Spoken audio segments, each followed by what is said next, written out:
Hello guys, welcome to our channel SRK multiple. मैं आपसे बात करूंगी ह्यूमन आई के बारे में, मीन्स मानव नेत्र के बारे में। नेत्र को बोलते हैं आँख, ठीक है। तो चलिए हम जानते हैं कि हमारे आँख का कार्य क्या होता है, ये काम कैसे करता है, इसे कहते क्या है, इसकी जो पुतलियाँ होती हैं उससे क्या बोलते हैं, कितने पर्दे में भाग हुए हैं। तो चलिए हम पढ़ते हैं आँख के बारे में। ओके, नेत्र का गोला बाहर से एक दृढ़ व अपारदर्शी श्वेत परत से ढका होता है, ठीक है। इसे दृढ़ पटल कहते हैं।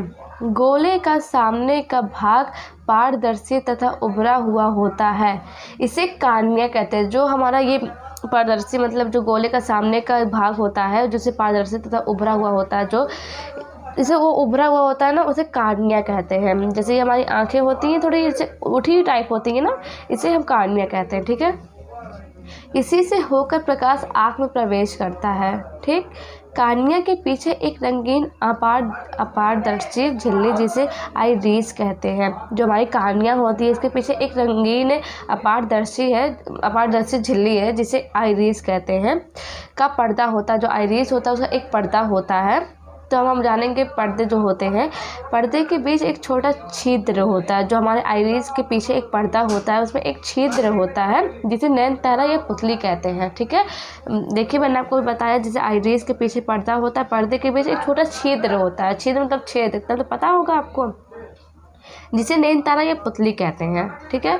आइरिस के ठीक पीछे नेत्र लेंस होता है। लेंस के पीछे के भाग की वक्रता त्रिज्या कम तथा आगे के भाग की वक्रता त्रिज्या अधिक होती है, ठीक है। ये कई परतों से मिलकर बना होता है जिसे अपवर्तनांक से बाहर भीतर की ओर बढ़ते हैं, ठीक। लेंस अपनी फोकस दूरी को बदलने की क्षमता होती है, ठीक है। कार्निया तथा नेत्र लेंस के बीच एक नमकीन पारदर्शी द्रव भरा होता है जिसे हम क्या कहते हैं, जलीय द्रव कहते हैं, ठीक है। कार्निया तथा द्रव के एक द्रव भरा होता है। देखिए जो कार्निया होता है हमारा, मैंने आपको बताया ना कार्निया होता क्या है। कार्निया तथा नेत्र लेंस के बीच एक नमकीन पारदर्शी द्रव भरा होता है। जो हमारा कार्निया और जो नेत्र लेंस होते हैं, जो पर्दे के पीछे एक नेत्र लेंस होते हैं ना, मैंने अभी आपको जस्ट बताया कुछ देर पहले ही, उसके बीच एक नमकीन पारदर्शी द्रव भरा होता है जिसे हम जलीय द्रव कहते हैं। हल्का हल्का होता नहीं कि हमारे आँख में पानी होते हैं हल्के हल्के, जो मतलब थोड़े नमकीन टाइप के होते हैं। और देखिए जब भी हम रोते हैं कुछ भी, जब हम हमारे मुँह में हमारे आंसू जाते हैं कुछ ऐसे नमकीन टाइप के लगते हैं ना, तो उसे ही हम बोलते हैं जलीय द्रव, ठीक है। जो हमें नमकीन जैसा टेस्ट लगता है हमारे आंसू, जब हम रोते हैं, क्राइंग करते हैं, वीपिंग करते हैं, तो हमारे आँख में जब हमारे मुंह में जाता है वो हमारा आंसू, तो फिर ऐसा नमकीन जैसा टेस्ट आता है, नमकीना होता है, तो फिर उसे ही हम जलीय द्रव कहते हैं, ठीक है। इसका अपवर्तनांक 1.336 होता है। नेत्र लेंस के पीछे एक अन्य द्रव भरा होता है। जो देखिए हमारा नेत्र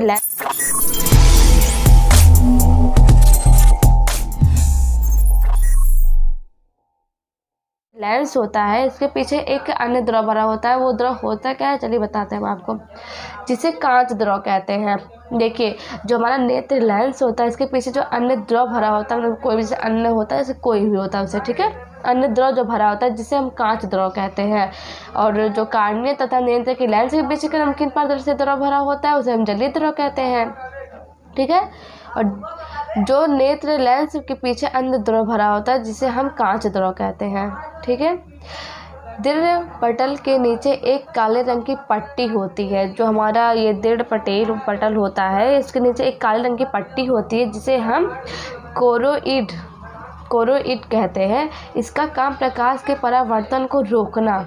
इसके पीछे का पारदर्शी झिल्ली होती है जिसे रेटिना कहते हैं। देखिए जो हमारा कोरोइड होता है इसका काम जो प्रकाश में परिवर्तन का रोकना होता है। इसके नीचे एक पारदर्शी झिल्ली होती है जिसे हम रेटिना कहते हैं। जो हमारी पारदर्शी झिल्ली होती है इसे हम क्या कहते हैं, रेटिना कहते हैं, ठीक है, रेटिना कहते हैं। यह प्रकाश शिराओं की एक फिल्म होती है जिसका काम वस्तुओं के आकार, रंग, रूप, प्रतिबिंब की मस्तिष्क तक पहुंचाना है, ठीक है। जिसका देखिए इसका जो काम होता है, यह प्रकाश शिराओं की एक फिल्म होती है, ठीक है, जिसका काम वस्तुओं के आकार, रंग, रूप, प्रतिबिंब की मस्तिष्क तक पहुंचाना होता है। तो नेत्र की समझन क्षमता, जो हमारी नेत्र होती है उसकी समझन क्षमता क्या होती है, इसको मैं बताती हूँ। नेत्र की इस प्रकार फोकस दूरी को कम करने की क्षमता को समझन क्षमता कहते हैं। मैं एक बार आपको फिर बता दे रही हूँ। नेत्र की इस प्रकार फोकस दूरी को कम करने की क्षमता को क्या कहते हैं, समझन क्षमता कहते हैं। Thanks for watching my video. अब जो हमारे पार्ट्स और बचे हुए हैं मैं आपसे अगली वीडियो में बात करूंगी, और अगले जो हमारे पार्ट्स बचे हुए हैं उसके बारे में जानने के लिए तो आपको मेरे चैनल को सब्सक्राइब करना पड़ेगा। तो प्लीज़ मेरे चैनल को सब्सक्राइब कीजिए, लाइक कीजिए और शेयर कीजिए।